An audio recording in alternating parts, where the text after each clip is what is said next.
you know, you can buy this, I'm going to perform my trick and you can buy it for me later, and I'm not going to tell you how it's done.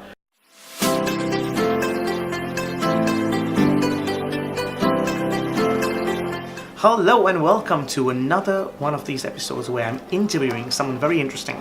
Today we have Darryl Rose. Let's find out more about Darryl. So first thing is, you've been doing close-up magic for a long time. Yeah. Much before I even started into magic, I guess. How many years have you been doing it for? I've been doing magic now, professionally, for about 35 years. So 35 probably years. Before a lot of you were born. Wow. And when I first started, there was probably only about 10 of us in the whole of London doing close-up magic. You know, there was Faye Presto was around at the time. There was John Gordon. There was Pat Page. Wow. There was Zap. There was Peter Metab. Yes. Richard McDougall. I'm trying to think who else. There's only 6 that I've actually named at the moment. Jerry O'Connor. Jerry O'Connor was a big one. Wow. That's about it. And I was very fortunate, even as a teenager, getting bottles of water. That's alright. Yeah, exactly. Hello, bye-bye. He's working hard. As a teenager, I was privileged to work for a group of hotels called Forte Hotels, who owned the Grosvenor House and the Lanesborough and the Langham at the time.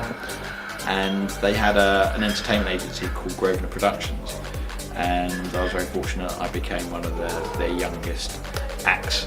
And I was working every single night in central London, whether it be at the Grosvenor House or the Lanesborough or any of the other Forte hotels. And they really were a huge, huge chain and very high end. So it was all the Park Lane hotels and around central London. So almost every night I was performing and performing magic, either by myself or with one of the other, acts. That's a great gig. Yeah, that's a great gig. It was. So I had it very good, very early on. That's how you build your chops, by just doing it. Like, wow.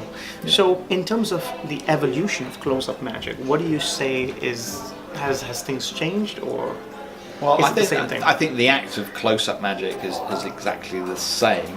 Obviously, the number of people now doing it has increased.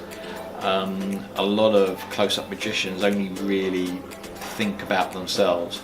And what I mean about that is that it's not about how clever you are when you're performing to audiences. It's about the audience, and it's about creating that magical moment for the audience. And I feel that a lot of close-up magicians today, whether and I'm not talking about the hobbyists, because obviously you do, those sort of people do close up for themselves and for their friends and family, but for the working gig out there, I feel a lot don't concentrate about their audience and about their clients. It's about them. And of course, close-up magic is not about me, it's about them and how you make them feel. That's a great tip. Thank you for that. But another thing, before we close, I want to also let you know that Darryl is in charge of booking lectures at the Magic Circle. So the Magic Circle, one of the biggest organizations in the world, and you're in charge of booking lectures. Sure. So every Monday when we come down to the Magic Circle, there's always something going on, usually a lecture booked by Darryl. So how do you find lectures? I mean, there's so many lectures out there. Sure. How do you choose who to have or when to have them? Well, I've got another committee that also help that possibly know people, but I've travelled the world performing magic, so I've seen and heard a lot of magicians and other lecturers around the world. So you want someone that's going to inform and educate and entertain. Again, you don't want someone that's just there to sell their products, because that's called a dealer den. Yeah. Most magicians and most societies aren't interested in dealer den.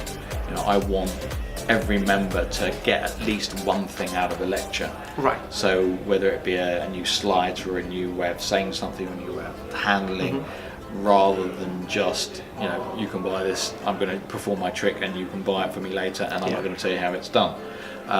which is the old dealer Den. He said, this is so clever, but if you buy it from me, then you learn the secret. If not, then I'm afraid I can't tell you.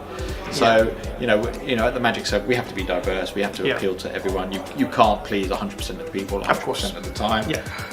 But I try and spread it out, whether it be for children's entertainment, family entertainment, close-up magic, card magic, and all the other variants of magic that you have. So, you know, we're always looking for lecturers that can lecture for at least 1 to 2 hours a night at the Magic Circle, where it's quite easy because we really only have to do about 90 minutes without a break, but most lectures are a good 2-hour lecture.